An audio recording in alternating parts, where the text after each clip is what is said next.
How are you feeling after doing this major accomplishment? Great. Physically, great.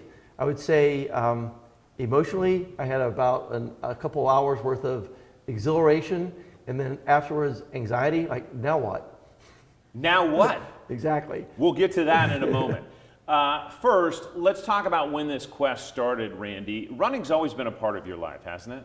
Yeah, I ran cross country in high school, so I've always ran. Did my first marathon in 2003. And they say either you run one marathon or you run a bunch. Nobody runs just two. You either hated it or you liked it. It turned out I liked it. So been doing this now for 22 years. And when did you set the goal of 7 marathons on 7 continents? I was having lunch with a gentleman in Argentina in 2015, and he had just completed it, and he was describing the journey and all the adventures he had, especially running Antarctica. And I thought, that would be a great quest. I'd like to do that. I'd already qualified for Boston. I was looking for another running goal, and that sounded like a great one to do. I had no idea it was going to take me 10 years to complete. Let's run through the list, because I want to just go quickly through in order here. What do you remember about that first marathon in '03? I remember that I went to eat Mexican with my sister in Chicago about 3 o'clock in the afternoon. Not the best thing to do prior to a marathon. Got deadly sick, threw up all night, had a pulled muscle, got up the next morning and thought, I'm going to just start because I've worked this hard to do this. Got out there, suddenly the exhilaration kicked in, and I started running the first 6 miles. This is my first marathon, and I'm running the first 6 miles, and I'm running much, much faster than I normally run. I'm thinking, wow, that extra time off really helped. Then about mile 13, it didn't help. Everything that I did wrong kicked in. So I remember being very difficult, but I ended up completing it. That was '03. Let's move on to when the quest really started it was Antarctica was like the big one.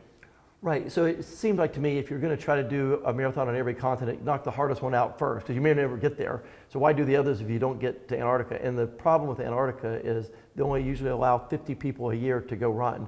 So it was on a lottery system. I signed up in 2015. They had me scheduled to run in 2017. About 3 weeks before I was due to go, I got a note or an email from them saying, I'm sorry, we oversubscribed, you're not on, sign up again. It's going to be another 3 years. 2020, I was scheduled to go, and I laughed. It was the only continent in the world that had no cases of COVID. But unfortunately, what I forgot is you had to go through Chile to get there, and they had COVID, and they shut the country down. So I didn't get to go until 2021. So that's really when it started. Yeah, that was my second continent. And what was the hardest part about Antarctica, or the easiest part? I'd say the hardest part was getting there. We got delayed in a little town of Punta Arenas for 5 days. I ended up missing my wife's birthday, just stranded in this little town with 50 other runners from 30 different countries. But the good part was you get to really bond with the group. Getting there, it wasn't nearly as cold as we thought. It was only 15 degrees, dropped down to 0 during the night, which it wasn't really, never got dark at that point. The hardest part was the terrain. It was, if you imagine running through a field with snow and ice, what that feels like, it was exactly that. I kind of was hoping that we had some kind of compacted surface, but it was not. So we did 4 circles, 6 miles each, 6.5 miles each, on snow and ice, and you're slipping and sliding everywhere. Mm-hmm. After the first loop, I decided this isn't about time, it's just about trying to get through without twisting an ankle. Let's talk Europe. That was next on the list. What do you remember about that? The marathon there was at Berlin. That was another one where I ended up, it seems like a repeating story. I had bursitis in my hip. I couldn't run for like the month prior to. Had a shot 3 days before I got there.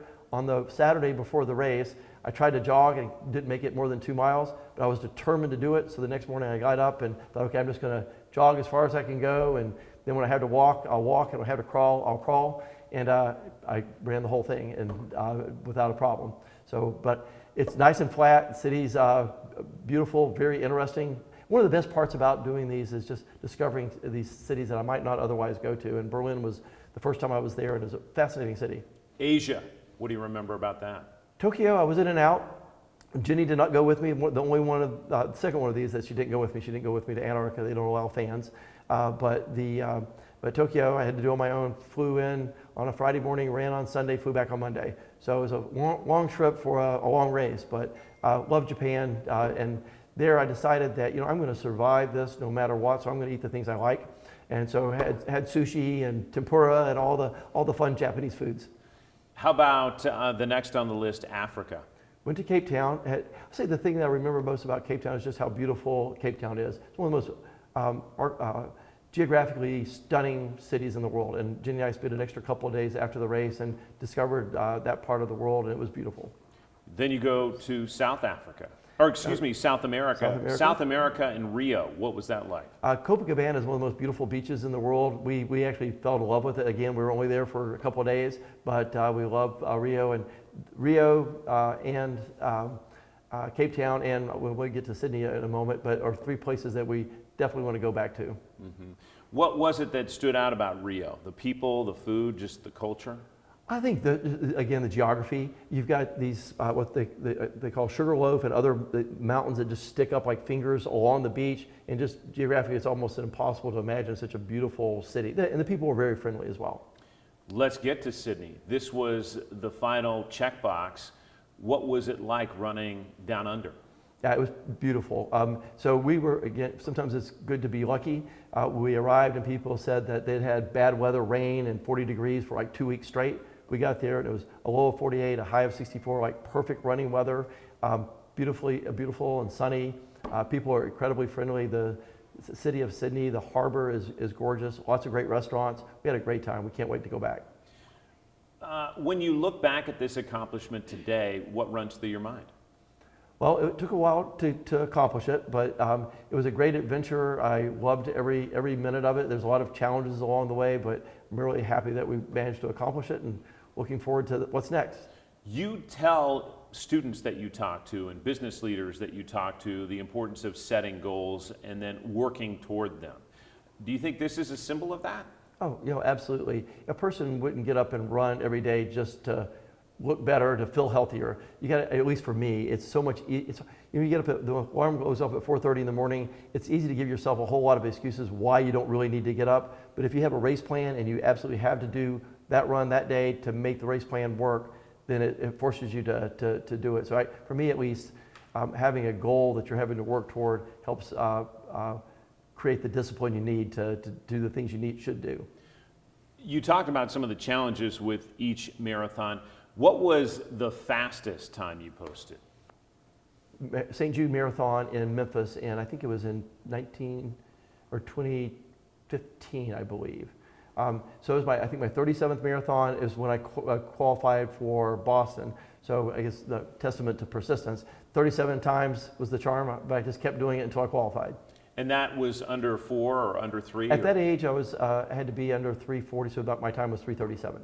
So that was my fastest time, which is, for those out there that are real runners are like, oh, that's pretty lame. But I was proud of being able to do it. And the thing that's great about a marathon runner that's trying to qualify for Boston, you get excited when you turn 50 or 55 or 60 because your qualifying time drops 10 minutes. So I couldn't wait to turn 55. So my qualifying time would drop 10 minutes. Was there one moment where you were like, I just can't do this? I had this dream, but I just don't think it's going to happen. Yes. So in March of 23, I had my knee go out. After all the races, people would always ask, how are your knees? And I said, my knees are perfect. And then one day they weren't.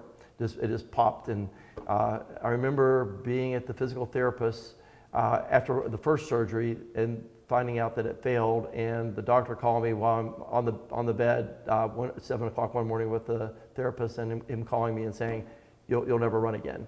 And that was a pretty sad moment. So at that moment in time, you take your doctor's word and think this might be it. But after lots of conversation, we decided that maybe it could be possible. They hadn't had a lot of experience with 65-year or 63-year-old men at the time having a knee replacement and going out and running a bunch of marathons. But there wasn't anything technically that said that you couldn't do it, just nobody had done it. So, well, let's be the first and try. You are a member of an exclusive group. Depending on what you read, you're anywhere in 500 to a couple thousand people who have ever done this. What's it like to hear that? Well, it's great. I'm just annoyed that 700 other people have beat me to it, but it's good to be in that company. There are something called also the 7 majors, and there's now 3,500 people that have done the 7 majors, but I think there's none that have done it twice. So maybe I can be the first to do it twice. Is that what's next? Probably. Unbelievable. But I've already done 4. I'm going to do Berlin in 2.5 weeks. So then I only have to do 2 more, which would be Tokyo and Sydney again. And if I can be the first to do Tokyo and Sydney again, then I'll be the first to do the 7 majors twice. In the world? Yeah. Don't let anybody else know this, because I don't think anybody has this on their radar to actually accomplish. It's good to win contests in which nobody else knows they're competing. We're definitely using that, just so you know.